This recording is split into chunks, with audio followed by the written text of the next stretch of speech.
साडेसातीसाठी हनुमान चालीसा सर्वांनी जरूरच म्हणावी. बरोबर. प्लस शनी महाराजांना दर शनिवारी काळे उडीद म्हणा किंवा तेल म्हणा असं वाहणं हे सगळ्या म्हणजे साडेसातीवाल्यांना इन जनरल सो सगळ्यांना. ओके.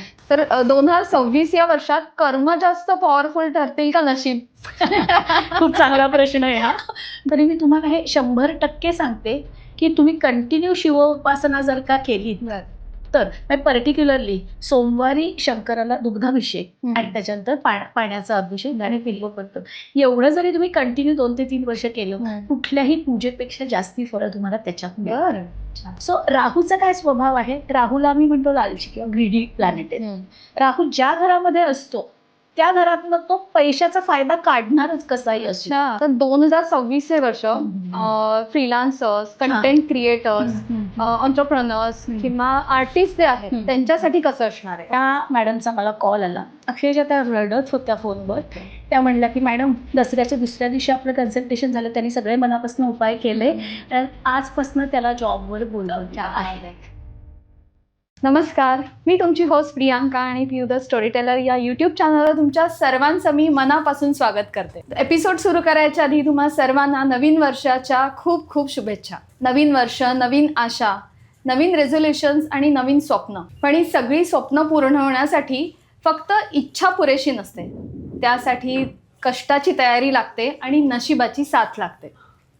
कष्ट तर आपण करतच असतो, पण नशिबाची साथ म्हणजे काय तर आपल्या कुंडलीत येणारे ग्रह तारे, आपलं राशी भविष्य किंवा पुढच्या काही घटना घडणार असतील त्यासाठी जर आपल्याला काही प्रिकॉशन मेजर्स घेता आले तर ह्या सगळ्यांची मांडणी आपल्या नशिबाची साथ म्हणून आपण त्याला म्हणू शकतो. या सगळ्यात म्हणूनच आजच्या आपल्या पॉडकास्टमध्ये आम्ही 2026 हे नवीन वर्ष येते. 2026 तर राशी भविष्य, कुंडलीत येणारे ग्रह म्हणजेच आपले महत्त्वाचे जे ग्रह आहेत शनी, गुरु, राहू, केतू यांचे सगळे बदल कसे घडणार आहेत, त्यानंतर शनी साडेसाती, कालसर्पयोग, या सर्वांबद्दल आम्ही आज बोलणार आहे. तर त्यासाठी आपल्या एपिसोडमध्ये मी खास गेस्टना इन्व्हाइट केलंय, त्या म्हणजे सायली रानडे मॅडम. नमस्कार. नमस्कार, वेलकम. थँक्यू सो मच मला बोलावल्याबद्दल धन्यवाद. येस. सो मॅडम, मीच तुमच्याबद्दल सांगण्याच्या तुम्हीच आपल्या प्रेक्षकांना का नाही सांगत तुमच्याबद्दल? ठीक आहे. नमस्कार, मी डॉक्टर सायली रानडे, पूर्वाश्रमीची योगिता शेवडे. तर थोडंसं म्हणजे ॲस्ट्रॉलॉजीच्या फॅमिलीमधनं असं नाही, पण म्हणजे माझ्या ज्या ग्रँडमदर होत्या तर त्या काळच्या खूप मोठ्या ज्योतिषी होत्या. आणि त्याच्यानंतर पण लौकिक अर्थाने आपण जे म्हणूया तसं माझं शिक्षण, मी BSc झाले गरवारे कॉलेजमधनं, नंतर MSc झाले NCCS पुणे युनिव्हर्सिटीमधनं. त्याच्यानंतर मी PhD केलं बायोटेक्नॉलॉजीमध्ये आणि त्याच्यानंतर मग US गेले आणि मग न्यूरोसायन्समध्ये मी जवळजवळ 20-22 वर्ष रिसर्च केला. त्याच्यानंतर मग म्हणजे हे सगळं करता करता ॲस्ट्रॉलॉजी चालूच होतं, कारण लहानपणी शाळेतनंच असताना सदाशिव पेठेत लहानाची मोठी झाले, त्यामुळे थोडंसं हे बाळकडू मिळालं लहान असतानाच. आणि मग असं करत करत प्रेडिक्शन्स करत गेले आणि मग ती करेक्ट येत गेली आणि असं करत करत हे डेव्हलप झालं. नंतर फॉर्मल एज्युकेशन पण घेतलं मी ज्योतिषाचं. पण मला असं वाटतं ज्योतिषासाठी नुसतं लर्निंग आणि एज्युकेशनपेक्षा एक जे उपासनेचं जे तुम्हाला अनुष्ठान असतं तुमचं, ते सगळ्यात जास्ती महत्त्वाचं असतं.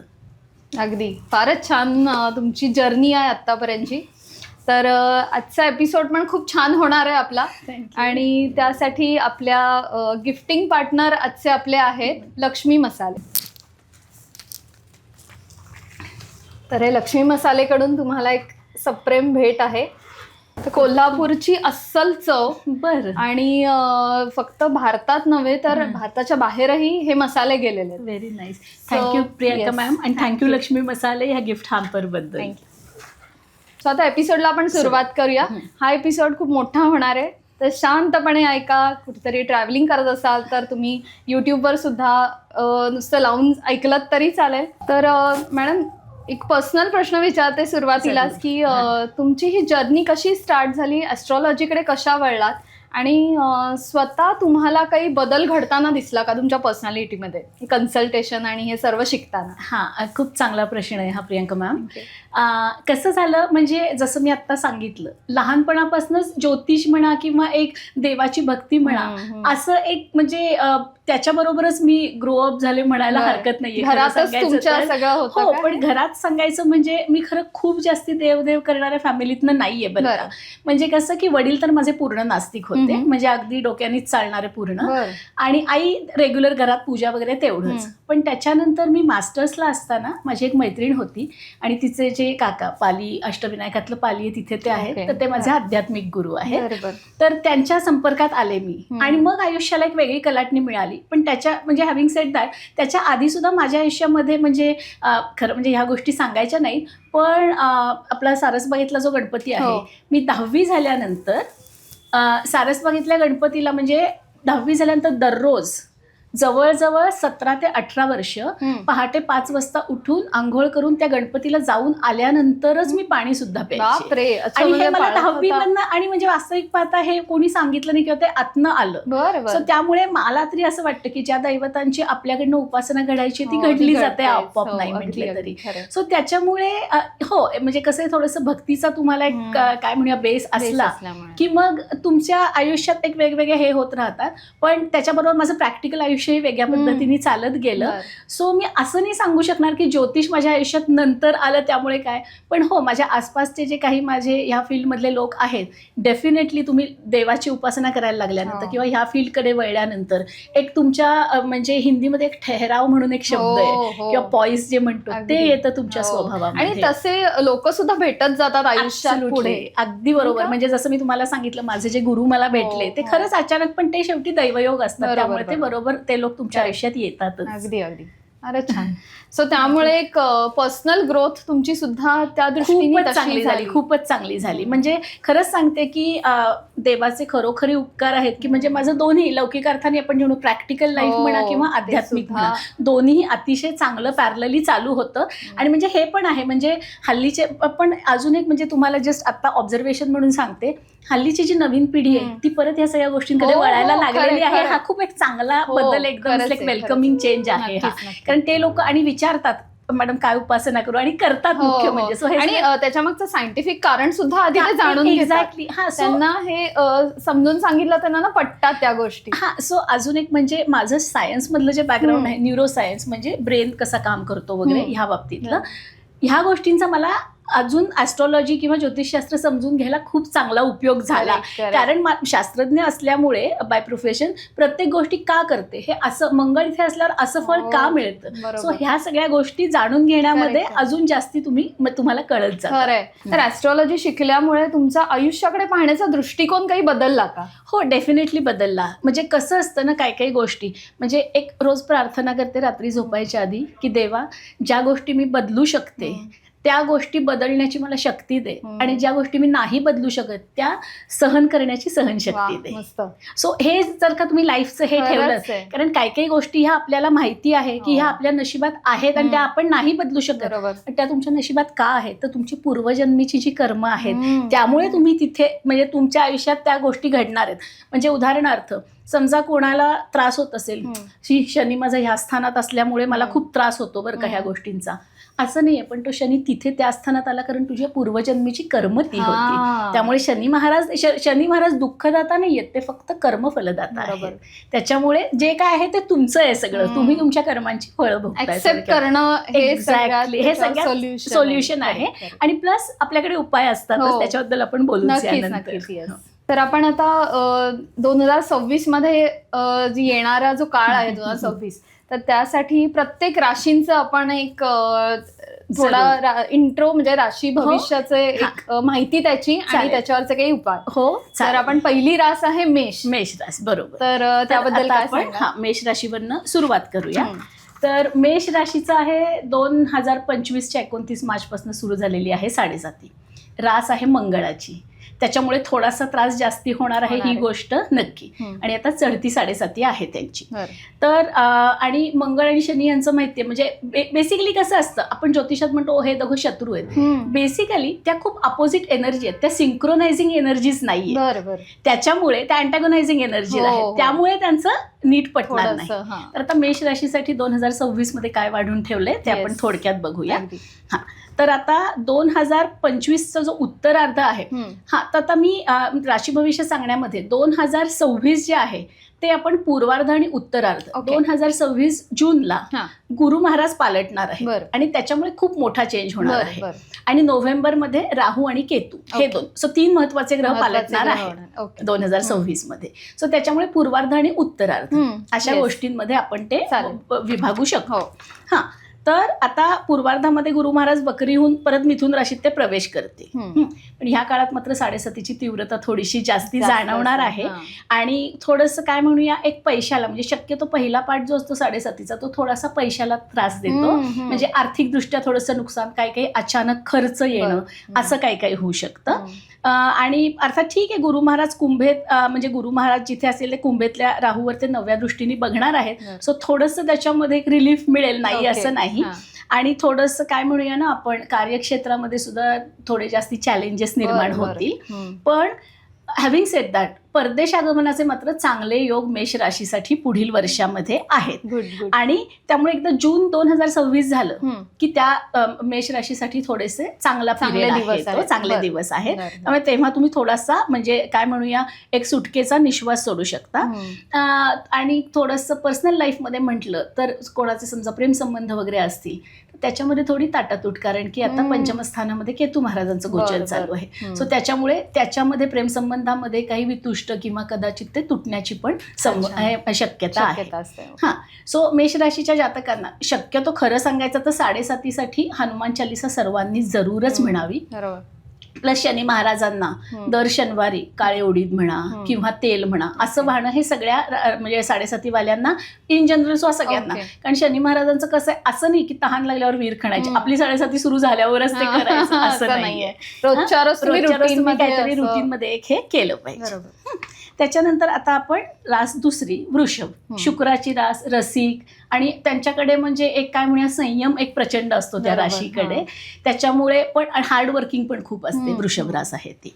तर त्याच्यामुळे त्यांच्यासाठी अगदी ऍक्च्युली खरं सांगायचं तर पुढली 1-2 वर्ष वृषभ राशीसाठी चांगली आहेत. बरं. जोपर्यंत बाकीच्या राशी थोड्याशा सफर करतील, हम्म. पण वृषभ राशीसाठी चांगलं आहे. ही 2 चला. वर्ष चांगली आहेत. ओके. तर त्याच्यामध्ये नशिबाची साथ एकदम उत्तम लाभणार आहे हम्म. तुम्हाला. शनी महाराजांची सुद्धा ही आवडती रास आहे. बरं. त्यामुळे शनी महाराजांची फळं सुद्धा कृपा चांगलीच असणार आहे मिळणार, शनी कृपा महाराजांची. असणार आहे. तर शुक्राच्या दोन्ही राशी म्हणजे वृषभ रास आपण म्हणूया हे शनी महाराजांचं विश्रांतीचं स्थान हम्म, असतं आणि हम्म. तूळ राशीमध्ये ते उच्चीचे असतात. ओके. त्यामुळे शुक्राच्या दोन्ही राशींना त्या मानाने कमी त्रास कमी देतात त्रास शनी महाराज. बरं. त्याच्यानंतर आरोग्याच्या दृष्टीने सुद्धा व्यवस्थित चांगलं जाईल तुम्हाला. हम्म. आरोग्याच्या काही तक्रारी वगैरे राहणार नाहीत. हा, स्वभावात कधी कधी होतो थोडासा हटवादीपणा, तो एक त्या राशीचा दुर्गुण म्हणता येईल हम्म. आपल्याला, की स्वभावात थोडेसे ते हट्टी असतात. बरं. बैलासारखं एकदा तो आडला की आडला, मग तो नाही हां. हलणार. पण तसं असतं कष्टाला थोडंसं, कमी नाही कष्टाला होणार. कुठेही कमतरता बरोबर. नाही. पण आणि ह्याच्यात सुद्धा काय म्हणूया कार्यक्षेत्रात सुद्धा मेहनत वाढेल, हम्म. पण त्याची फळं सुद्धा नक्की मिळतील. बरं. आणि नवीन वास्तू खरेदी असेल, वाहन खरेदी काही असेल तर ती करून घ्या. या 2 बरं. वर्षांमध्ये चांगलं तुमच्यासाठी नक्कीच, नक्कीच. पिरियड आहे हा. तर वृषभ राशीसाठी चांगला काळ असणार अगदी आहे. चांगला काळ आहे. होय होय, खरंय. हा, त्याच्यानंतर तिसरी रास आहे मिथुन, हम्म. ती बुधाची रास, हो. अर्थातच हुशारीची. बरोबर. या राशीच्या लोकांचा थोडासा कमी विश्वास असतो याच्या सगळ्यावर, पण हरकत नाही. बुध हा अनालिसिसचा ग्रह आहे. हो. त्याच्यामुळे बघा, मी एक सांगते, म्हणजे ज्योतिषाचं कसं असतं ना, तुम्ही त्याच्यावर विश्वास ठेवा किंवा ठेवू नका. ग्रहतारे तुम्हाला जे अफेक्ट करायचे ते करतच त्यांचं काम राहणार आहेत, करत ते त्यांचं राहतात. काम करत राहणार आहेत. अगदी खरं. हो. हा, सो आता आणि थोडंसं म्हणजे बुधाच्या 2 राशी आहेत, त्यातली ही जी रास आहे त्याच्यामध्ये थोडासा खेळकरपणा किंवा थोडंसं फ्लर्टिंग असं ह्या राशीत जास्ती असतं. असं असतं. आणि दुसरी जी 6वी रास आहे कन्या रास, त्याच्यामध्ये अनालिसिस जास्ती Serious. असतं, सिरियसपणा. seriousness आणि बुधाची जी ऍक्च्युअली बुद्धिमत्तेची हे आहे ते चुणूक बरोबर. त्याच्यामध्ये जास्ती बरोबर. जाणवते. सो तिसरी रास मिथुन, बुधासारख्या म्हणजे बुद्धिमान ग्रहाची. त्यांची विनोद बुद्धी अतिशय उत्तम असते, थोडीशी फ्लर्टी असते नेचरनी, पण हरकत नाही, प्रत्येक ग्रहाचं काही काही हे आहेच त्याच्यामध्ये. तर त्यांना ॲक्च्युली गुरु महाराजांचं आता म्हणजे 2026च्या पूर्वार्धामध्ये थोड्याशा प्रकृतीच्या काही तक्रारी वगैरे उद्भवतील, पण पर्सनल लेवलवर विवाहासाठी उत्तम काळ आहे. जे विवाहोत्सुक लोक असतील तर त्यांचा विवाह जमण्यासाठी अतिशय चांगला काळ आहे हा. आणि जे विवाहित लोक असतील, पती पत्नी मधला सुसंवाद वाढेल, त्यामुळे ओव्हरऑल पर्सनल फ्रंटवर खूप चांगलं आहे.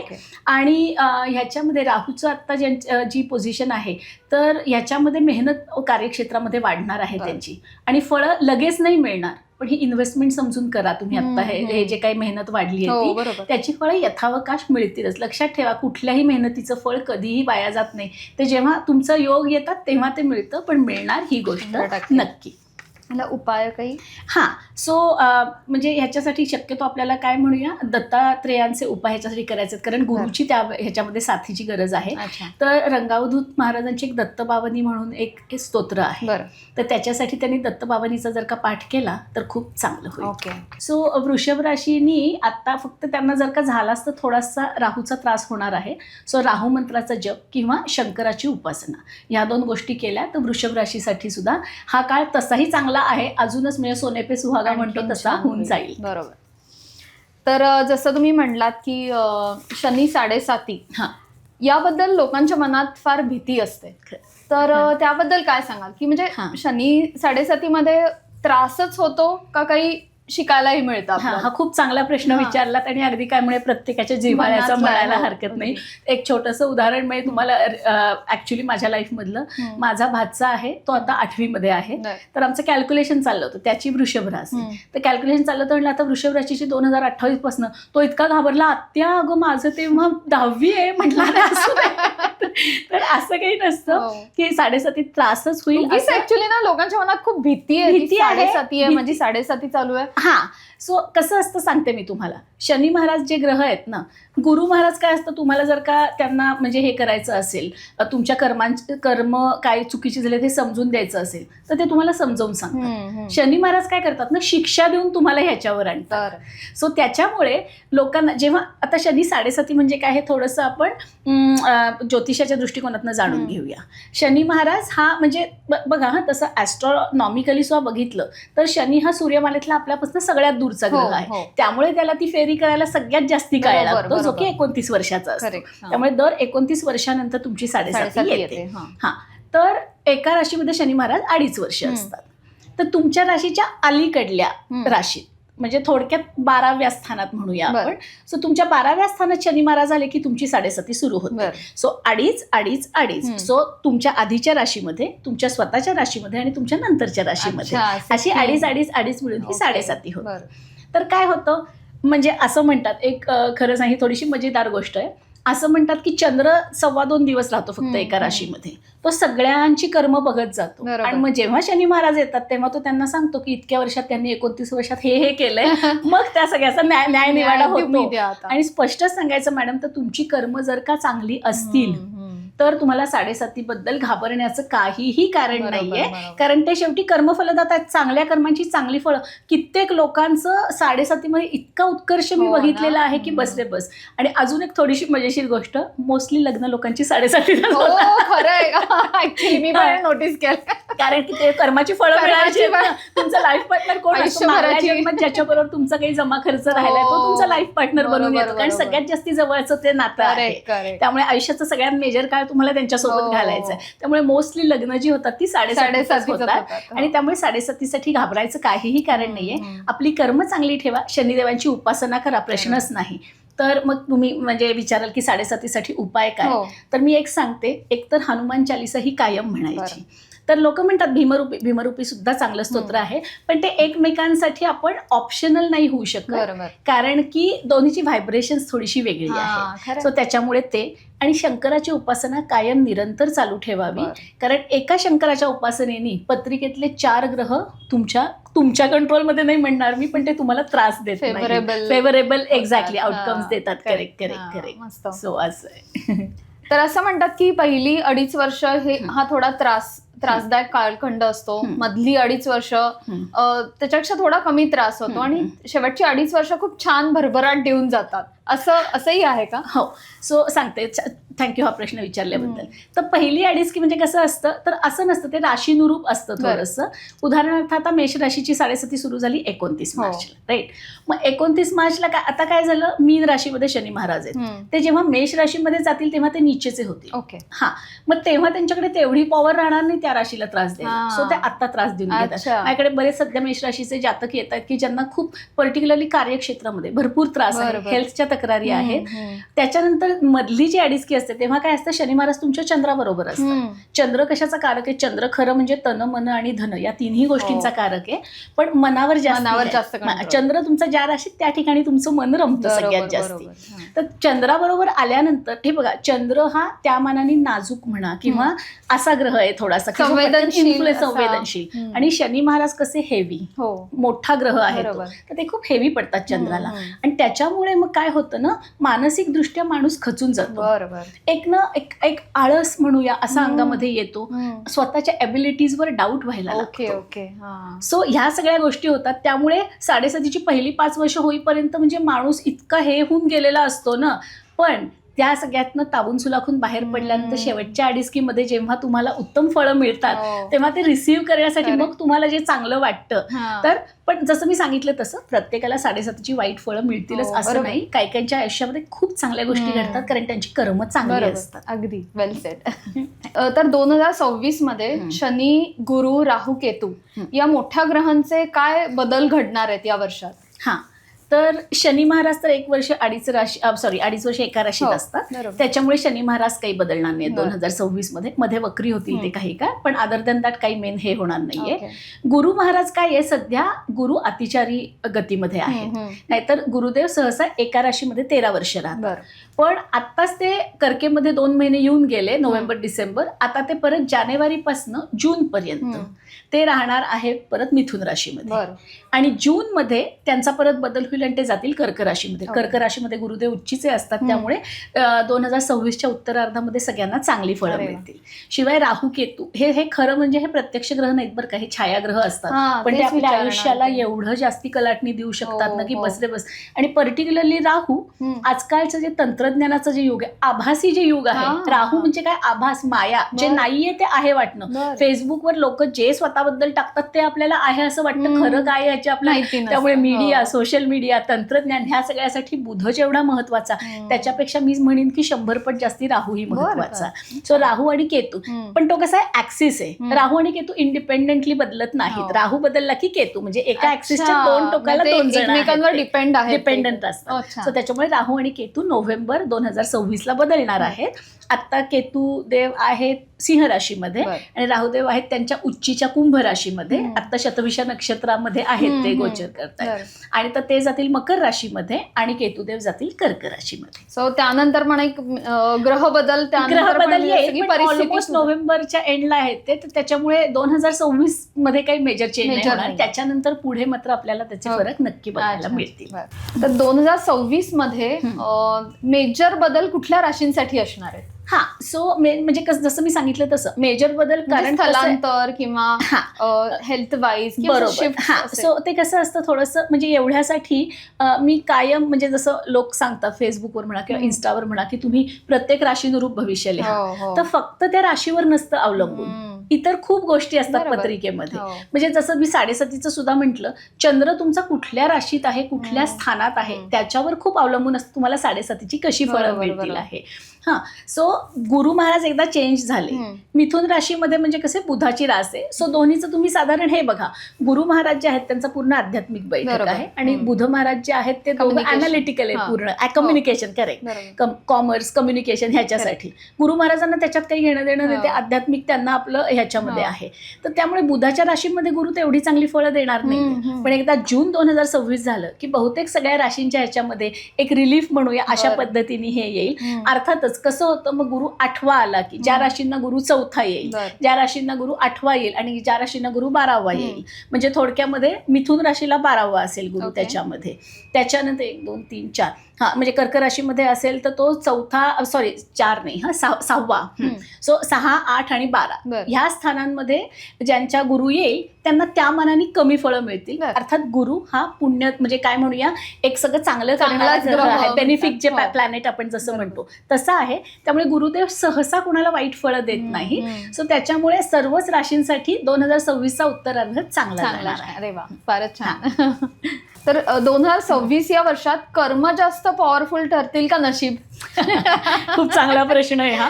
2026च नाही तर कुठल्याही आयुष्याच्या वळणावर कर्मही आपल्याला करतच राहायला लागतात. तुम्ही जे कर्म करता ते एक सगळं शनी महाराजांच्या कर्म म्हणजे फक्त तुम्ही व्यवसायासाठी हां. अर्थार्जनासाठी करता ते कर्म नाही बरं का. तुम्ही जरी झोपून राहिलात तरी ते सुद्धा कर्म झालंच बरं. शेवटी. हां. हे सगळं येतं शनी महाराजांच्या बरं. याच्याखाली. त्यामुळे शनी, गुरु, मंगळ हे सगळे ग्रह एवढे महत्वाचे का आहेत? तुमच्या आयुष्यात छोट्या छोट्या गोष्टींवर त्यांचं हे आहे, प्रभाव प्रभाव असतो. असतो. एक्झॅक्टली. सो तर म्हणजे कुठल्याही आयुष्याच्या वळणावर कर्म तर तुम्हाला करतच राहायचं आहे. पण एक लक्षात ठेवायचं, त्या कर्माची फळं तुमच्या आधीच्या ग्रहयोगाप्रमाणे किंवा आधीच्या कर्माप्रमाणे जे तुमचे ग्रहयोग आहेत त्याच्यामुळे मिळतील. आणि थोडंसं सांगायचं झालं तर अजूनही ह्याच्या पुढे जाऊन मी असं सांगेन की तुम्ही कर्म करावं किंवा नाही करावं हे सुद्धा तुमचे ग्रहयोगच ठरवतात. बरोबर. पण त्या सगळ्याला जर का तुम्ही काय म्हणूया त्याच्यावर सुद्धा मात करून सुद्धा तुम्ही मनाची म्हणजे मनाची एक इच्छाशक्ती ठेवून जर का तुम्ही कर्म केलीत तर मग शनी महाराज हे तुम्हाला फळ नक्कीच देणार. त्यामुळे कर्म आणि नशीब याला आपण इक्वल देऊया चान्स. पण तरी सुद्धा मी थोडंसं सांगेन 70% आपण नशिबाला देऊया आणि 30% कर्माला देऊया. कारण शेवटी कर्म करायची की नाही हेही तुमच्या थोडंसं नशिबावर आहे. बरोबर. हे दोन्ही सुद्धा इंटरकनेक्टेड आहेत. म्हणजे आता मी साधं उदाहरण मी कायम देते. म्हणजे कधी ज्योतिष विषयावर बोलत असेल तेव्हा घरोघरी जाऊन साड्या विकणारा प्रत्येक जण नाही धीरूभाई अंबानी, राईट? म्हणजे शेवटी इथे लागतंच तुम्हाला काहीतरी. तर आता पुढच्या राशींकडे आपण वळूया. पुढची रास आहे कर्क रास. कर्क. तर कर्क राशीबद्दल काय सांग? बरोबर. कर्क म्हणजे अतिशय हळवी रास म्हणूया आपण, चंद्राची रास आहे. पण ह्याचा अर्थ हळवी म्हणजे कमकुवत समजण्याचं हे करू नका. त्यांच्यामध्ये पण प्रचंड म्हणजे एक काय, पण प्रत्येकाचं कसं असतं ना, प्रत्येकाची ताकद वेगवेगळ्या गोष्टीमध्ये असते. सो त्याच्यामुळे त्यांचा हळवेपणा किंवा त्यांचं जास्ती मनानी म्हणजे काय म्हणूया आपण मानसिक हे असणं ते पण त्यांचं एका पद्धतीने त्यांचा तो स्ट्रॉंग पॉईंटच आपल्याला म्हणता येईल. तर आता त्यांची 2025च्याच पूर्वार्धामध्ये त्यांची ढय्या संपलेली आहे आता. त्यामुळे गाडी आता हळूहळू मार्गावर येते त्यांची. त्यामुळे 2025चा पण उत्तरार्ध त्यांच्यासाठी चांगला गेलेला आहे. हा, आता फक्त 2026मध्ये कसं आहे की शनी महाराज त्यांच्या भाग्यस्थानात असतील तर त्याच्यामुळे प्रगतीचा वेग थोडा मंदावेल. म्हणजे अगदीच काही आधी जसा त्रास झाला होता ढय्याचा तसा तर काही होणार नाही. हा, ते होईल. पण आर्थिक प्राप्ती मात्र समाधानकारक असेल. ती एक गोष्ट चांगली आहे. हां, काही आरोग्यविषयक चिंता पण थोड्याशा येतील, त्याच्यासाठी तुम्ही काळजी म्हणजे थोडीशी घ्यायला लागेल. आणि कसं असतं, थोडंसं घरामधले काही थोडेसे वादविवाद होतील किंवा असं काही होईल, त्याच्यामुळे थोडासा मानसिक तणाव निर्माण होईल. तर उपाय आताच सांगून ठेवते, कारण की काय म्हणूया सूर्यस्तुतीचा समजा पाठ किंवा सूर्याची काही उपासना, सूर्याला अर्घ्य देणं, असं जर काही पुढले काही वर्ष म्हणजे पुढलं 2026मध्ये त्यांनी केलं तर त्यांना त्याचा सुद्धा खूप फायदा होऊ शकतो. आणि ते पूर्वार्ध उत्तरार्ध 6 महिने. हा, सो म्हणजे मिथुन राशीमध्ये जेव्हा असतील गुरु महाराज तर ते अर्थातच कर्क राशीला 12वे असणार आहेत. सो 12वे गुरु, पण 12वा गुरु परदेशागमनाच्या पण काही काही संधी देईल त्यांना. पण उत्तरार्धानंतर मात्र त्यांच्या स्वतःच्या स्थानातील कर्क राशीमध्ये गुरु उच्चीचा असतो. त्याच्यामुळे गुरुदेव चांगली फळं देणारच आहेत. थोडक्यात कर्क राशीसाठी चांगलं आहे. त्याच्यानंतर सिंह रास, तर सूर्यासारख्याच तेजस्वी ग्रहाची रास, तोच सगळ्या ग्रहांचा राजा. त्यामुळे सिंह राशीचे लोक स्वतःला राजा मानतात आणि असतात, राजासारखे उदार दिलदार असतात, त्याच्यात काही वादच नाही. काय झालेलं आहे, सध्या शनीची ढय्या चालू आहे त्यांची मार्च 2, तर ती आता चालू राहील 2027 एंड पर्यंत. त्यामुळे सिंह राशीचे जातक सुद्धा जरा सध्या थोडेसे त्रासलेले आहेत. आणि आपल्याला पौराणिक माहिती असले, शनी हे सूर्यदेवांचे पुत्र आणि छायापासून जन्म झाला आणि अगदी काय म्हणूया काळं वगैरे असं म्हणजे वर्णाने चांगलं नसलेलं बालक बघून सूर्यदेव चिडले खूप आणि हा माझा मुलगा नाहीच आहे म्हणून दूरवर फेकून दिलं त्यांना. त्यामुळे शनी महाराजांनी आजपर्यंत आपल्या वडिलांना माफ केलेलं नाहीये. त्याच्यामुळे सूर्याच्या राशीला सगळ्यात जास्ती त्रास देतात शनी महाराज, असं आहे थोडंसं. आणि तसं पण जरी आपण एनर्जीच्या फॉर्म मध्ये बघितलं तर सूर्य हा उजेडाचा कारक आहे, शनी महाराज हे अंधाराचे कारक आहेत थोडक्यात, राईट? सो त्यामुळे त्या पण अपोजिंग एनर्जीज आहेत. तर काय आता म्हणजे 2026च्या पर्टिक्युलरली पूर्वार्धात राग खूप येतो ह्या राशीला. हम्म. क्रोधावर अत्यंत नियंत्रण ठेवणं गरजेचं आहे, नाही तर महत्वाचं. कार्यक्षेत्रामध्ये प्रचंड नुकसान होईल. बरं. जो जे बिझनेसमध्ये वगैरे आहेत, जर का त्यांनी हा एक संयम बाळगला की राग येऊन द्यायचा नाही, समोरच्याचं शांतपणे ऐकून बरोबर. घेतलं, तर त्यांना प्रगती मात्र नक्की अच्छा. आहे, चांगलं हे आहे. ओके. हा, त्याच्यानंतर साधारण सुरुवातीला काही छोटे मोठे प्रवास पण घडू शकतात आणि थोड्याशा प्रकृतीच्या चिंता राहतील, पण सिरियस काही नाहीये ओके. त्याच्यामध्ये. आणि धनाची आवक मात्र समाधानकारक राहील. ओके. बरं, थोडेसे हे म्हणजे काय सूर्य काय म्हणूया ना, म्हणजे वाईट असं म्हणता येणार नाही, पण सूर्यामध्ये एक थोडासा अहमन्यपणा असतो, कारण तो राजा आहे ना, राजा आहे. ऑब्व्हियसली त्याला वाटतं. तर त्यामुळे ते थोडेसे त्यांच्या जोडीदाराला थोडंसं कमी लेखणं असं नाही, प्रेम भरपूर असतं, पण जरा थोडे म्हणजे वादविवादाच्याकडे असे- असतं थोडासा अच्छा, कल हां. त्यांचा. तर जोडीदाराशी वागणं त्यांनी समोपचाराचं बरं, ठेवावं, बरं. नाही तर मग नात्यामध्ये थोडेसे ताणतणाव येऊन मग पुढे काही सिरियस हे होऊ शकेल. बरं. तर त्याच्यामुळे विद्यार्थ्यांसाठी मात्र सिंह राशीचा हा काळ उत्तम आहे. त्यांना भरपूर यश मिळणार आहे. सिंह राशीचे लोक प्रयत्न करण्यामध्ये तशी कमतरता ठेवत नाही, त्यामुळे विद्यार्थ्यांना सिंह राशीच्या भरपूर यश मिळणार आहे या वर्षामध्ये. आणि उपाय म्हणाल तर शनी महात्म्य किंवा शनी महाराजांचं कुठलंही स्तोत्र किंवा हनुमान चालिसा आहेच, कारण सूर्य शेवटी मंगळाच्या राशीमध्ये उच्चीचा असतो आणि मंगळाचं दैवत म्हणजे आपण हनुमानजींना मानतो. सो त्याच्यामुळे आपल्याला हनुमान चालिसा किंवा शनी महात्म्य हे वाचलं तर त्यांना खूप जास्त फायदा होणार थोडक्यात आहे. ते हनुमान चालिसा सगळ्या राशींसाठी उत्तम खूपच आहे. चांगली असते का? तर हनुमानजींचं म्हणजे कसं झालं, शनी महाराजांचं म्हणजे जेव्हा रावणाने ठेवलं होतं सगळ्या ग्रहांना आपल्या ह्याच्यामध्ये तुरुंगामध्ये ठेवलं होतं, आणि जेव्हा नारद येऊन म्हणले शनी महाराजांना की काय तू सगळ्यांना त्रास देतो, रावणाने तर तुला असं केलं म्हणून, मग त्याच्यामध्ये त्यांनी सांगितलं की आता मी उलटा आहे, तो मला म्हणजे दृष्टी पडत नव्हती ना, शनी महाराजांची दृष्टी पडणं जास्ती महत्वाचं असतं. त्याच्यामध्ये हनुमानजींनी मदत केली त्यांना. त्याच्यामुळे शनी महाराजांनी सांगितलं की ह्याच्या पुढे जे तुझी उपासना करतील त्यांना मी त्रास देणार नाही. त्यामुळे आपण हनुमानची उपासना करतो शनीच्या प्रकोपापासून वाचण्यासाठी. त्यांनी बऱ्यापैकी खूप फरक पडतो. म्हणजे मी कित्येक जातकांच्या आयुष्यामध्ये मोठे हे बदल झालेले बघितलेले आहेत. सो त्याच्यामुळे पॉवरफुल आहेत. हो, अगदी नाही, त्याची व्हायब्रेशन्स खूप चांगली आहेत. म्हणजे जे तुलसीदासांनी हे केलं त्यांचं माहितीये तुम्हाला, तुलसीदासांचं सुद्धा हे होतं की मी रामाशिवाय दुसऱ्या कुणाचं काही करणार नाही, पण तुलसीदासाला जेव्हा अकबरांनी जेलमध्ये टाकलं, सो तेव्हा त्यावेळेला त्यांनी हनुमानजींनी येऊन सोडवलं, पूर्ण वानरांचा हल्ला झाला त्यांच्या ह्याच्यावर, आणि मग तेव्हा त्यांनी हनुमान चालिसा लिहिली. त्यामुळे त्याची व्हायब्रेशन्स इतकी पॉवरफुल आहेत. मी स्वतः अनेक वेळेला अनुभव घेतलेला आहे की खूप कष्टाच्या फेजमधनं आपण चालू असू, फक्त हनुमान चालिसा. मी तुम्हाला सांगते, एव्हरी टाइम मी जेव्हा फ्लाईट बोर्ड करते, फ्लाईट एकदा हे झाली, बोर्ड कम्प्लीट दारं लावली की मी हनुमान चालिसा पाठ सुरूच करते. ही प्रचंड पॉवरफुल आहे, मनाला एक शांती मिळते. एक्झॅक्टली. हा, आणि आता पुढली रास कन्या आहे. परत मी जसं मगाशी सांगितलं तसं बुधाची दुसरी रास ही, पण ह्याच्यामध्ये अनालिटिकल जास्ती, चतुर चालाक आणि जे बिझनेस सेन्स म्हणतो तो ह्या लोकांमध्ये अतिशय चांगला असतो, कारण बुध हा मुळात कॉमर्सचाच ग्रह आहे, त्यामुळे कमर्शियल सक्सेससाठी आपल्याला बुध चांगला लागतो. तर ह्याच्यामध्ये पती पत्नीच्या नातेसंबंधात थोडासा ताणतणाव ह्या काळामध्ये 2026 मध्ये येऊ शकतो, पण बाकी घरातल्या वडीलधाऱ्यांचं मात्र सहकार्य चांगलं लाभणार आहे या काळामध्ये. आईचे आशीर्वाद मिळणं हे जास्ती चांगली गोष्ट आहे, तर ते पण होईल. पण तरी सुद्धा शक्यतो टोकाला जाऊन काही निर्णय घेऊ नका पती पत्नीच्या संबंधांमध्ये वगैरे सुद्धा. धनप्राप्तीचे मात्र चांगले योग आहेत या वर्षामध्ये, पर्टिक्युलरली उत्तरार्धामध्ये. पण कसं होतं, सगळं थोडंसं हे झालं की हटवादीपणा किंवा आळशीपणा थोडासा येतो स्वभावामध्ये. आळस झटकून कामाला लागायचे, हटवादीपणा जास्ती करायचा नाही. आणि बाकी सगळं भावंड नंतर शेजारी वगैरे ह्या सगळ्यांशी संबंधही अतिशय चांगले राहणार आहेत या काळामध्ये. सो थोडक्यामध्ये काय म्हणूया, ह्या राशीला हे वर्ष चांगलं जाणार आहे. समजा कन्या राशीच्या कुठल्या जातकांच्या कोर्ट केसेस वगैरे चालू असतील तर नक्की ह्या काळामध्ये तुमच्या बाजूनी निर्णय लागणार हे 100%.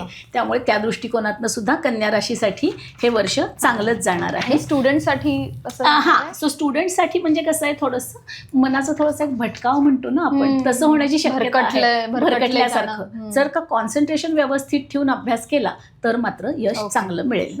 आणि उपासना किंवा ह्याच्यासाठी म्हटलं तर शिवपंचाक्षरी म्हणजे थोडक्यात ओम नमः शिवाय हा जप ह्या लोकांनी करावा, म्हणजे पुढलं वर्ष ह्यांच्यासाठी अतिशय चांगलं जाईल. रोज एक माळ, म्हणजे मी तर सांगते कुठल्याही राशीच्या लोकांनी रात्री झोपायच्या आधी एकदा ओम नमः शिवायचा 108 वेळेला नक्की जप करावा.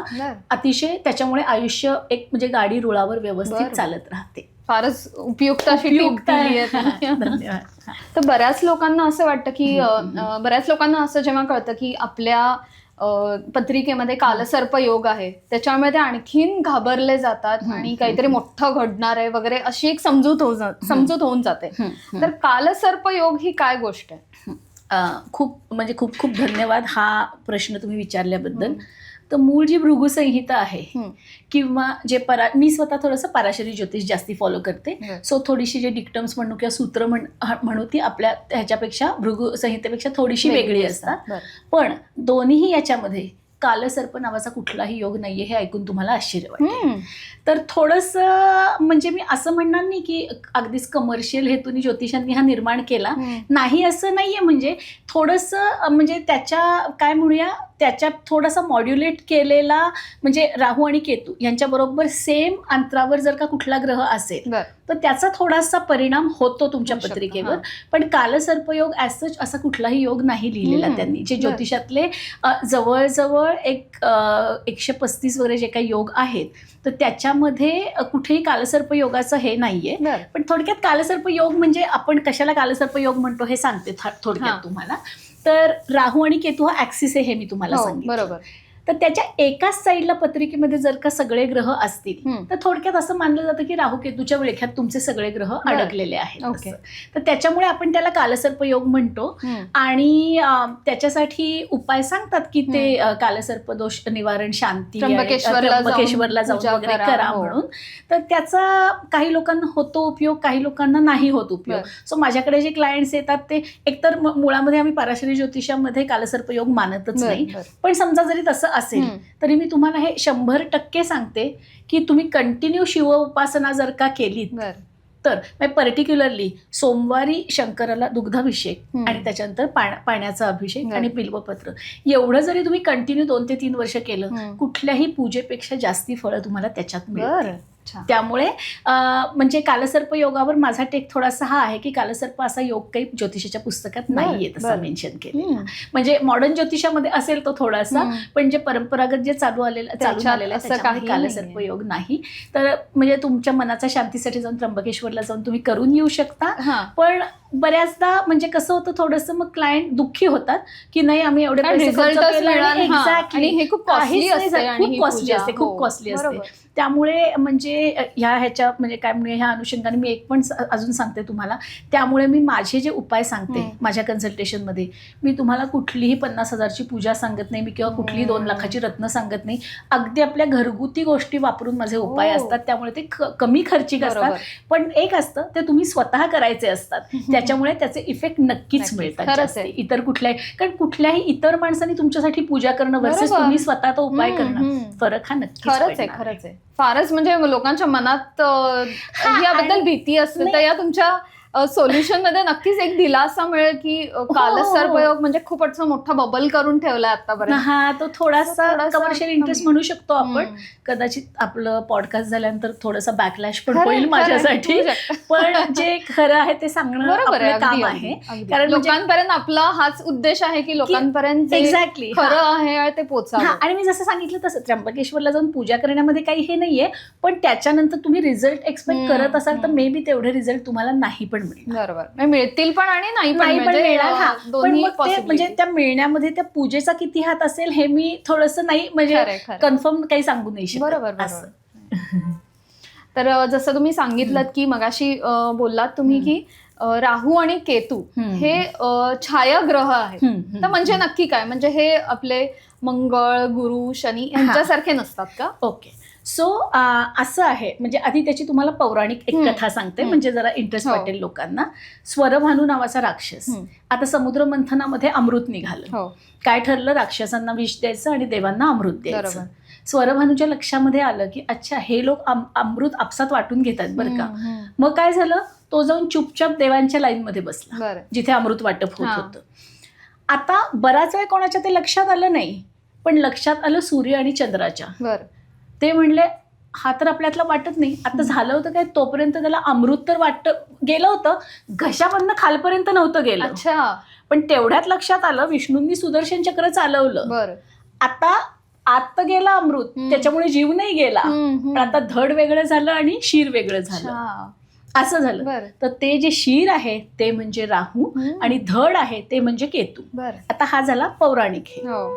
तर आता ल्युनर नोड नावाची जी एक कॉन्सेप्ट आहे, तर साऊथ ल्युनर नोड आहे तर तो म्हणजे राहू आणि नॉर्थ ल्युनर नोड आहे तो म्हणजे केतू.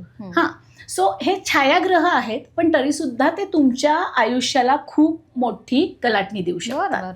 हां, तर त्याच्यामुळे काय, राहू तुमचा म्हणजे, आणि आता थोडंसं ॲस्ट्रॉलॉजीच्या भाषेत सांगूया.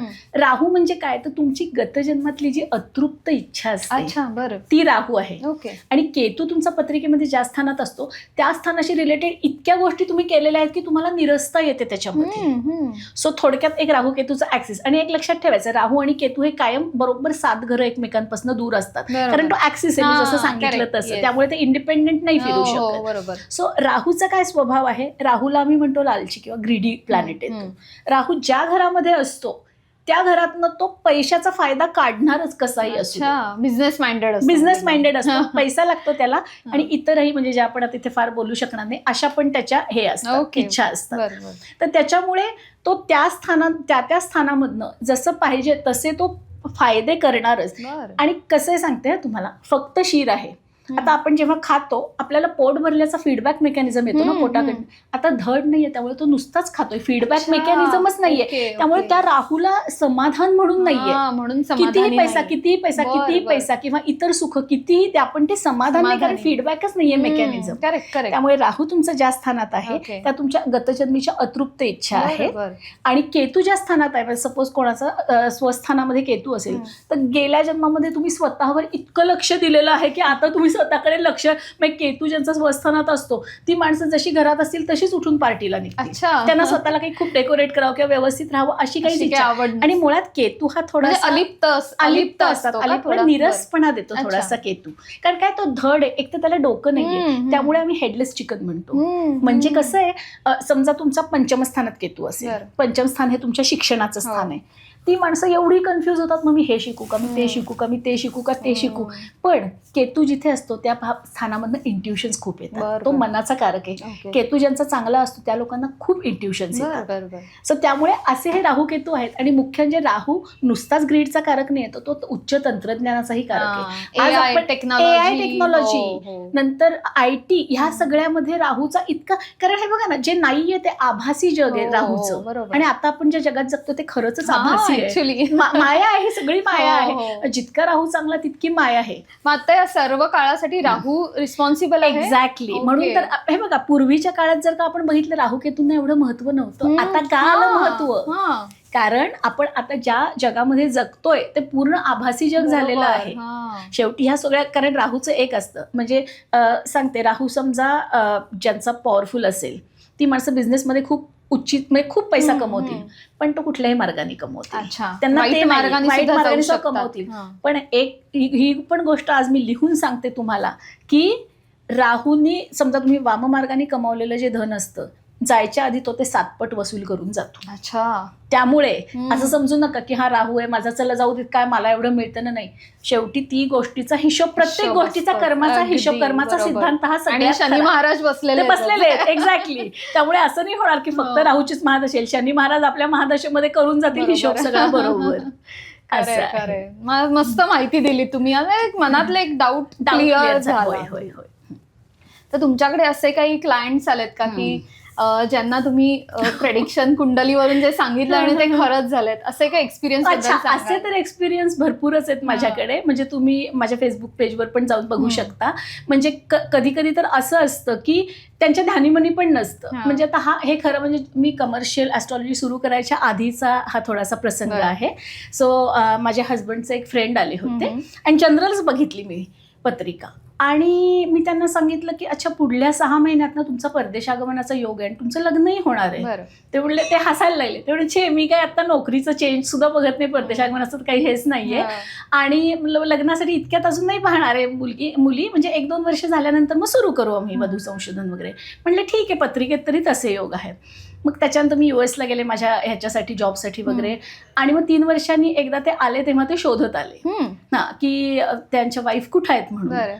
तर म्हणजे सगळ्यांनी विचारलं का बरं, नाही त्यांनी सांगितलेलं 6 महिन्यात इतकं तंतोतंत खरं झालं मी कॅनडाला सेटल झालो त्या 6 महिन्यामध्ये.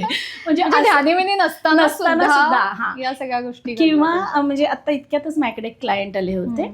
तर म्हणजे मुलगा आणि आई वडील नाहीत म्हणजे, तर खूप हे झालं होतं म्हणजे खूप कोर्सेस वगैरे भरपूर केले, 1.5 वर्षापासून काहीही जॉब नाही. थोडेसे म्हणजे चिडचिड पण झाली होती त्यांची की थोडीशी उशिराची अपॉइंटमेंट, कारण माझ्याकडे अपॉइंटमेंट फुल असतात. नाही लवकर द्या म्हणून. बरं ठीक आहे, मग त्या म्हणजे वयाने पण थोड्या हे होत्या. मग मी म्हटलं बरं ठीक आहे. मग मी खरं शनिवार रविवार ठेवत नाही, कारण अर्जंट ज्यांचे असतात कोणाकडे, कोणाची ओपन हार्ट सर्जरी असते किंवा कोणाचं काही मेजर डिसिजन व्हायचं असतं, त्यांच्यासाठी मी सॅटर्डे संडे ठेवलेले असतं.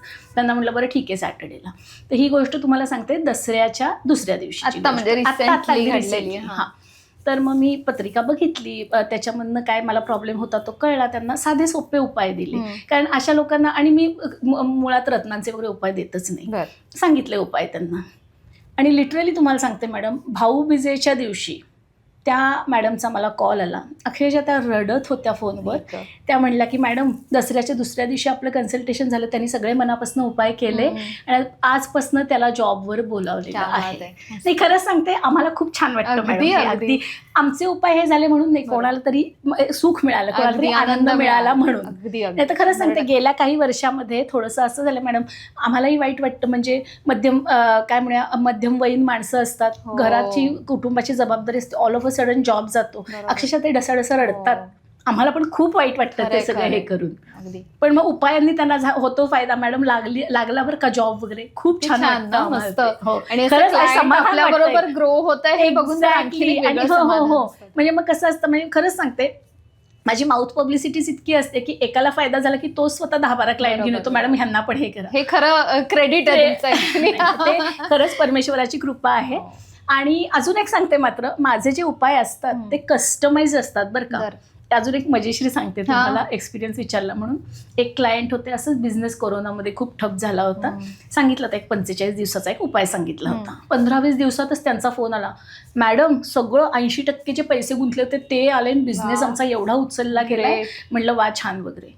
आणि त्यांनी त्यांच्या ओळखीतल्यांना सांगितला तो उपाय. हो बरं. तो उपाय होता राहूचा. आणि त्यांना सांगितलं, आणि त्यांचा राहू होता 12व्या स्थानामध्ये. ते हॉस्पिटलाइज झाले ना. अरे बापरे, म्हणजे उलटाच इफेक्ट झाला. एक्झॅक्टली. सो त्यामुळे मग ते त्यांची पत्रिका घेऊन आले, असं असं झालं वगैरे. मी म्हटलं की काय म्हणजे काही वेगळं काही केलं. सांगितलं मॅडम नाही उलट तुमचा उपाय केला. म्हटलं अहो म्हणजे असं नसतं, हे करायला लागतात. कुठला ग्रह तुमच्या पत्रिकेत प्रॉब्लेमॅटिक आहे, कुठला ग्रह तुमच्या, तुम्ही चांगल्या ग्रहाच्या ह्याच्यासाठी त्या ग्रहाची तुम्ही दानं सुरू केली तर त्या ग्रहाची पॉवर कमी होईल ना तुमच्या पत्रिकेतली. त्यामुळे असं खरंच म्हणजे विनंती आहे माझी की असं मनाने काही एकमेकांना सांगू नका. म्हणजे माझ्या कमर्शियल इंटरेस्टनी नाही सांगते हे मी, तुमच्यासाठी त्रास होईल त्याचा, बाकी काही. आणि आजकाल असे युट्यूबवर सुद्धा असे बरेच व्हिडिओ येतात की तुम्ही हे करा ते करा, आणि पर्सनलाइज कन्सल्टेशन न देता हे दिलेल्या रेमेडी कितपत आपल्याला फायद्याच्या होतात हे माहिती नसतं. नाही, हा खूप चांगला क्वेश्चन आहे. सो मी कधी कधी जे माझे म्हणजे मध्ये मी थोडेसे व्हिडिओज वगैरे बनवले, तर त्याच्यामध्ये जे मी उपाय सांगते ते मी 100% खात्री करून केलेलं असतं की त्याचा कुठलाही साईड इफेक्ट होणार नाही. तो सगळ्यांसाठी जेनेरिक आपण जे म्हणतो ते उपाय असतात ते, की म्हणजे आता उदाहरणार्थ हनुमान चालीसा कोणीही म्हणावी त्याचा फायदाच होणार आहे. बरोबर असं. सो त्यामुळे आणि आम्हाला मॅडम कसं असतं ना, थोडीशी एक जबाबदारीचं काम आहे. डॉक्टरच्या इतकंच जबाबदारीचं म्हणलं तरी हरकत नाहीये काम. कारण महत्वाचे डिसिजन्स घेण्याच्या आधी तुमच्याकडे येतात. ऍब्सोल्युटली. म्हणजे कधी कधी मग आम्हाला टेन्शन येतं, मॅडम असं असं आहे परदेशात म्हणून असं योग आहे का, म्हणजे मग आम्ही करू, कारण म्हणजे पालकांना इन्व्हेस्ट करायचा असतो पैसा याच्यामध्ये, किती काय करायचं वगैरे. इव्हन हेल्थ नुसार सुद्धा, किंवा सर्जरीज काही करायच्या असतील तर त्यासाठी सुद्धा तुमच्याकडे. अगदी अगदी अगदी. म्हणजे अगदी महत्वाचेच डिसिजन किंवा महत्वाची रिस्पॉन्सिबिलिटी तुमच्यावर असते. नाही, त्यामुळे म्हणून मी सांगितलं ना. आणि खरी म्हणजे आपण कुठलीही पत्रिका बघण्याच्या आधी आपण परमेश्वराची प्रार्थनाच करावी की माझ्याकडनं कुठलाही चुकीचा ह्यांना सल्ला दिला जाऊ नये असं. तर आपण पुढच्या सेगमेंटकडे म्हणजे पुढच्या राशींकडे वळूया. तर तूळ राशीबद्दल काय सांगणार? हा, सो तूळ रास जी आहे ती शुक्राची रास आहे. आता रसिक, कलाप्रिय, पण शिस्तप्रिय पण आहे तशी ती बऱ्यापैकी. आणि आपण म्हणतो त्याचं म्हणजे हेच बॅलन्स आहे. सो त्याच्यामुळे ह्यांना सुद्धा म्हणजे कन्या राशीसारखंच 2026 कोर्ट केसेसचे निकाल बरेचसे यांच्या बाजूने लागू शकतील. हां, आणि तुम्ही म्हणजे त्यांना बरीच धार्मिक कार्य वगैरे अटेंड करण्याचा सुद्धा योग आहेत, तर त्यामुळे ते केलं तर एक आध्यात्मिक वृत्ती वाढीला लागेल मनामध्ये. हां, आणि त्याच्यानंतर आई वडिलांशी किंवा थोडेसे प्रॉपर्टी संबंधी जे इनहेरिटन्स जो आपण म्हणतो त्याच्या संबंधी काही थोडेसे वादविवाद उत्पन्न होऊ शकतात. पण त्यांना माझा असा सल्ला राहील की फार गोष्टी ताणू नका, शेवटी जे तुमचं आहे ते तुम्हाला केव्हा ना केव्हा तरी मिळणार आहे, तर आता उगाच जास्ती हे करू नका. आणि थोडं पती पत्नीच्या ह्याच्यामध्ये सुद्धा थोडेसे वितुष्ट निर्माण होण्याची शक्यता आहे, पण कालांतराने संबंध होतील व्यवस्थित, कारण मुळात ही रास तशी बॅलन्स्ड म्हणायला हरकत नाही, संयम वगैरे शुक्राच्या दोन्ही राशींकडे संयम व्यवस्थित असतो. सो त्याच्यामुळे नंतर ग्रहसौख्य पण चांगलं मिळेल. आणि विद्यार्थ्यांना मात्र अति आत्मविश्वास नडेल, त्यामुळे ओव्हर कॉन्फिडन्समध्ये जाऊ नका. प्रयत्न इज द की, हे इम्पॉर्टंट आहे, हे लक्षात ठेवा. आणि हेल्थ वाईज, करिअर वाईज, हां, सो करिअर वाईज तर म्हणजे व्यवस्थित आहे, जसं आहे तसं काय म्हणूया एक रेग्युलर इन्कम किंवा स्टेडी इन्कम आहे. आणि हेल्थशी संबंधित थोडीशी सुरुवातीच्या काळात 2026च्या सुरुवातीच्या काळात थोडेसे प्रॉब्लेम येऊ शकतात, पोटाशी संबंधित वगैरे, असं काही ऍसिडिटी म्हणजे मामूली, असं काही खूप हे नाही, मेजर काही नाही. पण अदरवाईज ओव्हरऑल हे वर्ष तुळ राशीलाही चांगलं आहे. हां, आता त्याच्यानंतर वृश्चिक उपाय ह्याच्यासाठी, हां, सो त्यांनी गुरुची उपासना म्हणजे गुरुचरित्राचा पाठ म्हणा, किंवा जसं मी मागे दत्तबाबांनी सांगितलं, किंवा गुरु महाराजांचं कुठलंही स्तोत्र हे तुम्ही करू शकता. हां, आता त्याच्यानंतर वृश्चिक रास, तर मंगळाची दुसरी रास, ती स्वभावाने गूढ असते थोडीशी, म्हणजे ते थोडेसे सिक्रेटिव्ह म्हणूया तसं असतं, मात्र अगदी दृढ निश्चयी. आणि अजून एक वृश्चिक राशीच्या बाबतीत सांगता म्हणजे सहसा त्यांच्याशी उगाच वैर पत्करू नये, कारण विंचवाचं कसं असतं, तो आपल्या फॅमिलीमध्ये हॅपी असतो, तुम्ही त्याच्या वाटेला गेला तर तो येतो, नाही तर अदरवाईज तो तुमच्या वाटेला येत नाही तसा, त्यामुळे त्यांच्याशी शक्यतो हे करू नका. तर आता पंचम स्थानातनं त्यांचं शनी महाराजांचं गोचर होते, सो त्याच्यामुळे 2026च्या पूर्वार्धामध्ये चांगली हे आहे, म्हणजे पर्टिक्युलरली कौटुंबिक ह्याच्यावर, समजा संतती प्राप्तीसाठी कुठलं कपल प्रयत्न करत असेल तर त्यांच्यासाठी गुड न्यूज आहे, तर त्यांच्यासाठी चांगली न्यूज येऊ शकते. पैशाची आवक ही समाधानकारक राहणार आहे ह्या याच्यामध्ये. विद्यार्थ्यांसाठी हे विशेषतः चांगलं आहे, कारण शनी महाराज कसं आहे, शेवटी एक स्टॅबिलिटी देतात. सो तुम्ही शांतपणे हे करून अभ्यास केलात तर नक्की तुम्हाला अतिशय चांगलं यश मिळणार आहे. आता थोडंसं काय म्हणूया आपण, ह्याचं इन्व्हेस्टमेंट जर का आधी कुठली केली असेल तर त्याच्यासाठी आत्ता त्याच्यातनं जो तुम्हाला परतावा मिळणार आहे तो खूप चांगला मिळणार आहे. सो एखाद्या जुन्या इन्व्हेस्टमेंटमधनं खूप मोठा तुम्हाला फायदा मिळू शकतो. सो 2026 वृश्चिक राशीच्या लोकांनी they should look forward for it. असं थोडंसं 2026 च्या मध्यामध्ये, म्हणजे जेव्हा साधारण गुरु पालट होणार आहे तर तेव्हा नोकरीमध्ये बदल किंवा व्यवसायामध्ये जे काय असेल ते थोडासा एक तो बदल संभवतो, म्हणजे ज्यांना करायचा असेल त्यांच्यासाठी आहे तो. आणि थोडंसं आईच्या प्रकृतीविषयी काही चिंता राहतील ह्या वर्षामध्ये, पण अदर दॅन दॅट, कारण की ह्याच्यामध्ये काय म्हणूया करिअर फ्रंटवर कसं होणार आहे, थोडंसं तुम्हाला स्वतःला एक निरसता म्हणूया ना आपण, तशी थोडीशी वाटेल, पण त्यामुळे अंग झटकून कामाला लागायचं आहे. ती केतुदेवांमुळे मिळेल, पण मग ती नोव्हेंबरमध्ये एकदा शिफ्ट झाल्यानंतर काही हे नाहीये. सो त्याच्यामुळे जर का तुम्ही प्रयत्न केले तर यश हे डेफिनेटली तुमचं आहे. आणि ह्यांना सुद्धा दत्ताची उपासना ह्या काळामध्ये अतिशय फलदायी ठरणार आहे. दत्ताची उपासना मी त्या राशींना सांगते ज्यांना गुरुकडनं चांगले फळं, गुरुदेवांकडनं चांगले फळं मिळण्याची अपेक्षा, म्हणजे कारण कसं बाकीचे ग्रह राहणारच आपापल्या पोझिशनमध्ये, पण जो ग्रह तुमच्यासाठी चांगला आहे त्यांच्यासाठी आपण हे करतो. त्याच्यानंतरची रास धनुरास गुरुदेवांची रास आहे. त्या राशीला सध्या म्हणजे गेले 2025 तर त्यांच्यासाठी खूपच वाईट गेलेलं होतं, आणि 2025च्या मार्चपासून त्यांची ढय्या पण सुरू होती. तर म्हणजे आता 7.5 चालू आहे. मेष, मीन आणि कुंभ या 3 राशींची. कुंभेची उत्तरती 7.5 असो, त्यांच्यासाठी थोडी चांगली फळं आहेत ह्याच्यामध्ये. मीन राशीला आता सगळ्यात जास्ती त्रास आहे, आणि मेष राशीचा त्रास सुरू झालेला आहे, अजून पुढे आहे थोडंसं ट्रेलर आहे ऍक्च्युली. मेष राशीच्या जातकांसाठी हा थोडंसं हे आहे, नाही म्हटलं तरी. तर त्या ढय्यामुळे थोडंसं काय आहे ना, कुठलंही काम असं सलग होणार किंवा विलंबानेच होईल, थोडंसं कटकटी वगैरे असं हे करून प्रॉपर्टी संबंधी सुद्धा काही वादविवाद वगैरे निर्माण होतील. तर धनुराशीच्या लोकांना खरं म्हणजे हुशार असतात, नंतर काय म्हणूया गुरुदेवांचीच हे आहे, पण कधी कधी हटवादीपणा ते खूप करतात. तर त्यांना असं सांगण्यात येईल की कृपया ह्या बाबतीमध्ये जास्ती हटवादीपणा करू नका. प्रॉपर्टी संबंधी जरी वादविवाद असले तरी कालांतराने, म्हणजे ज्याच्या नशिबात ती असेल त्याला ती व्यवस्थित मिळणार आहे. पण करिअरच्या दृष्टीने थोडा यथातथा काळ म्हणायला हरकत नाहीये. बरं. मेहनत जास्ती आणि फळ कमी, हम्म. त्यामुळे आता थोडासा आहे काळ. आता धनुराशीवाले माझे बरेच क्लायंट म्हणतात मॅडम आत्ताच तर 7.5 संपली, आता परत दैया नवीन. पण सुरू झाली का. पण ते आहे थोडंसं. नंतर नवीन नोकरीसह जर का कोणी बघत असेल तर 2026 काही फार चांगला काळ नाहीये. बरं. मे बी एकदा नोव्हेंबर नंतर राहुकेतू पालट झाल्यानंतर त्यांना मिळू शकते. ओके. आणि ह्याच्यामध्ये म्हणजे नवीन नोकरीमध्ये किंवा नाही जे ऑलरेडी नोकरीमध्ये आहेत तर त्यांना थोडंसं बदलीचे वगैरे असे पण योग आहेत. बरं. नंतर वरिष्ठांशी काही फार जास्ती वादविवाद करून त्यांच्याशी वैर वगैरे घेऊ नका. बेसिकली धनुराशीला आता हे सुद्धा वर्ष थोडंसं लोकी ठेवलं तर ओके. जास्ती चांगलं आहे. हम्म. आणि शंकराची उपासना यांच्यासाठी शिवस्तुती म्हणा बरं. किंवा ह्याचा शिवलीलामृताचा 11वा अध्याय म्हणा. हम्म. सो शंकराची जर का उपासना केलीत तर तुमच्यासाठीही विशेष खूप चांगलं फलदायी आहे. ठरेल हे वर्ष.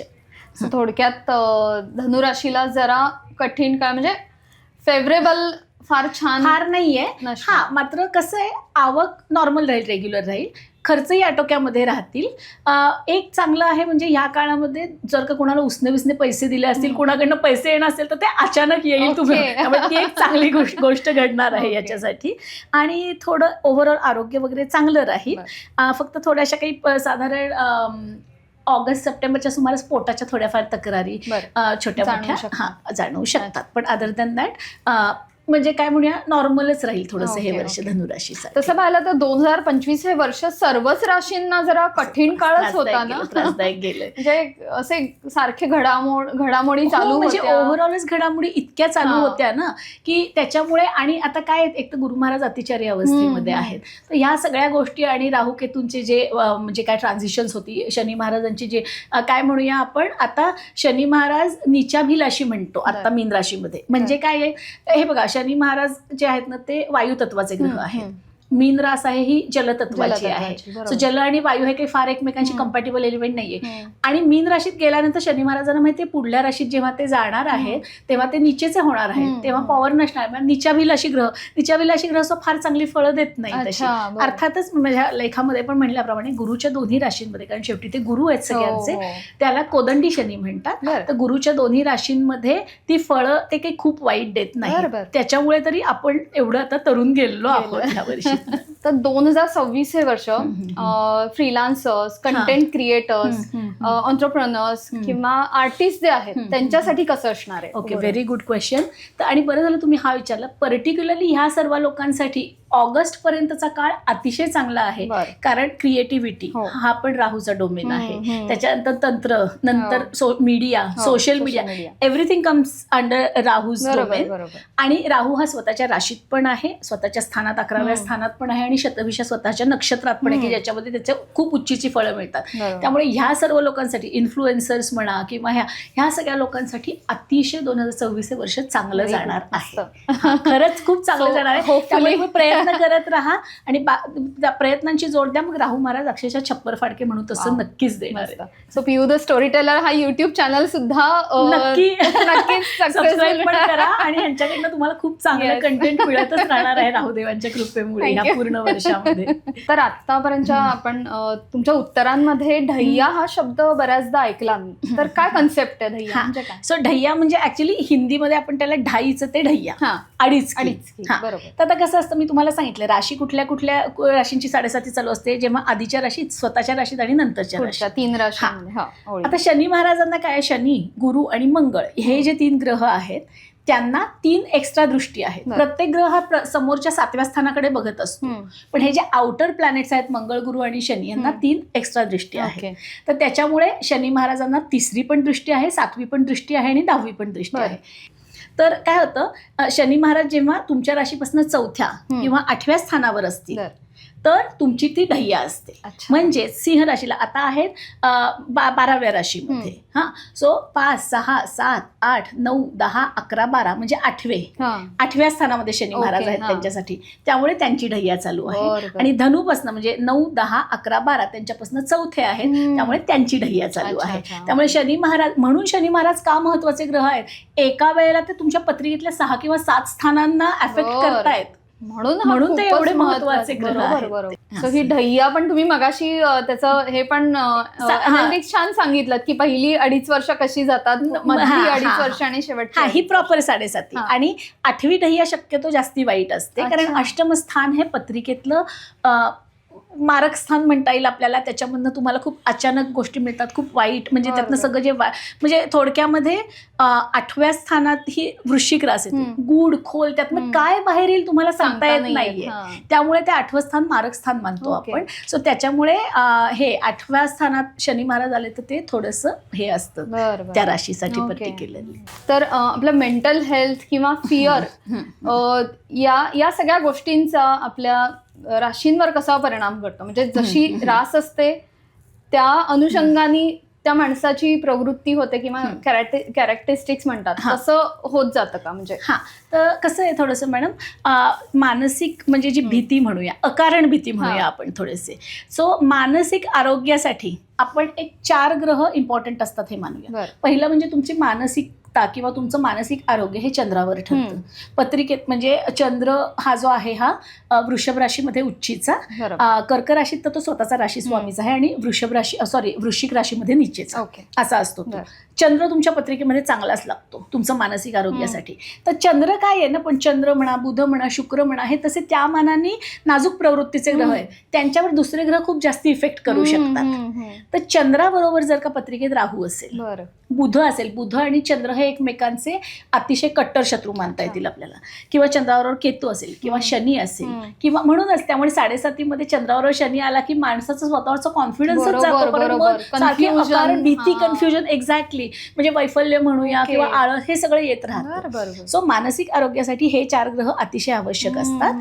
तर चंद्राबरोबर जर का ह्या 4 ग्रहांची युती असेल किंवा दृष्टी संबंध असेल तर माणूस साधारण म्हणजे काही वर्स्ट केसेसमध्ये म्हणजे काय म्हणूया आपण की मानसिक जो प्रॉब्लेम असतो की म्हणजे पॅथॉलॉजिकल मेंटल इश्यूज जे म्हणतात तर ते येऊ शकतात ह्याच्यामध्ये. हे कॉम्बिनेशन असेल तर म्हणजे हो म्हणजे काही अगदी म्हणजे मी बघितलेले आहेत की मग पत्रिकेमध्ये बुध अगदी नीचे, म्हणजे बुध अगदी म्हणताना म्हणते की ढपलेला असेल की म्हणजे, तर मग माणसाचं, कारण काय बुध हा तुमच्या बुद्धीचा कारक आहे, तुमचं रॅशनल थिंकिंग आहे, तुमचं लॉजिकल थिंकिंग आहे.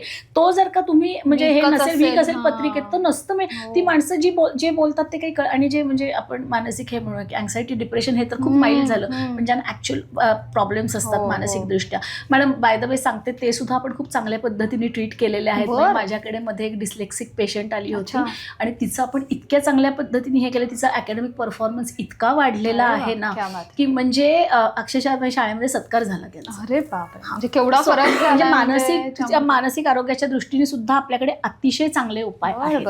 आणि ते रत्न आणि हे न देता अगदी साधे उपाय. तुम्हाला सांगते मी, माझा म्हणजे माझ्या उपायांसाठी तुम्हाला जास्तीत जास्त घरातल्या गोष्टी 50-100 रुपये जास्तीत जास्त म्हणजे असं याची किंमत करू नये, पण म्हणजे असलं आपण रत्नवित्न असं काहीच सांगत नाही.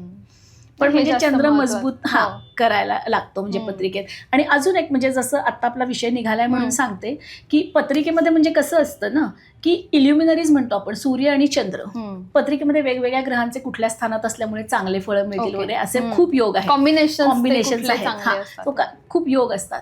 पण जर का पत्रिकेमध्ये तुमच्या सूर्य आणि चंद्र प्रबल नसतील तर त्या योगांची फळं मिळत नाहीत तुम्हाला. त्यामुळे हे दोन्ही ग्रह पत्रिकेत चांगलेच लागतात, आणि ते नसेल तर त्याच्यासाठी आपल्याकडे खूप चांगले उपाय आहेत. आता वळूया पुढच्या 3 शेवटच्या राशींकडे. तर मकर, कुंभ आणि मीन. तर मकर राशीबद्दल काय सांग? सो मकर राशीबद्दल म्हणजे साधारण एक असं म्हटलं जातं की थोडीशी अनलकी रास मानली जाते, आहे थोडंसं ते खरं. पण एक गोष्ट मात्र नक्की, त्यांच्या इतकी महत्वाकांक्षा त्यांच्यात का चिवटपणा पण कोणामध्ये नसतो, कारण शेवटी रासच ती शनी महाराजांची आहे. पण ती शनी महाराजांची उच्चीची रास नाही आहे, शनी महाराजांची नॉर्मल रास आहे ती. पण ती माणसं अतिशय महत्वाकांक्षी असतात आणि प्रचंड हार्डवर्किंग, संयम पण त्यांच्याकडे भरपूर असतो. पण थोडीशी अनलकी मानायला हरकत नाही, त्यांच्या मेहनतीच्या मानाने फळं त्यांना तेवढं देत नाही. शनी महाराजांना त्यांना धडा शिकवायचा असतो. आपल्याच मुलाला धडा आई कधी कधी प्रेमाने शिकवते, कुठली कुठली आई शिक्षेने शिकवते. शनी महाराज दुसऱ्या प्रकारची आई आहे. तर आता 7.5 त्यांची सुटका झाली आहे. मकर राशीचे खूप जातक म्हणत असतात की मॅडम आमची आयुष्यभराची 7.5 आणि ते काही अंशी आहे बरं का खरं मॅडम, नाही असं नाहीये. हां, पण तरी सुद्धा काही आघाड्यांवर थोडीसं 2026 त्याच्यासाठी आशादायी असणार आहे, काही आघाड्यांवर थोडं आहे निराशाजनक. सो अति मेहनत तर त्यांना कुठेच चुकलेली नाही, ती असणारच आहे. पण ती जर का योग्य पद्धतीने केली. शनी महाराज काय सांगतात माहितीये का, गुरु महाराजांचं कसं आहे सगळं स्ट्रेट फॉरवर्ड आहे. शनी महाराज म्हणतात नाही चतुरपणा पण दाखवायला पाहिजे, नुसती स्ट्रेट फॉरवर्ड मेहनत नाही चालत तुम्हाला. चतुरपणा याचा अर्थ दुसऱ्याचं नुकसान नाही करायचं, पण स्वतःच्या फायद्याचा विचार जरूर करायचा. Smart, exactly. सो स्मार्ट मेहनत जर का केली तर त्यांना मात्र त्याच्यामध्ये फायदे मिळून चांगली फळं मिळण्याची पण शक्यता आहे. थोडेफार प्रवास वगैरे होतील ह्याच्यामध्ये. एखाद वेळेला असं होईल लहान भावंडांची काही जबाबदारी तुमच्यावर येऊन पडेल अशा ह्याच्या काळामध्ये. आणि 2026 कौटुंबिक पातळीवर म्हणजे एखाद वेळेला कुटुंबाकडनं तुम्हाला हे मिळू शकणार नाही, काय म्हणूया सपोर्ट मिळू शकणार नाही. पण थोडंसं सामंजस्याचं धोरण ठेवा. एक 5-6 महिने निघून गेल्यानंतर मग व्यवस्थित होईल. बरं, एक मकर राशीच्या जातकांना विशेषतः 2026च्या साधारण सप्टेंबर, ऑक्टोबर, नोव्हेंबरमध्ये एखादी मोठी शस्त्रक्रिया किंवा एखादा मोठा आजार येऊ शकतो.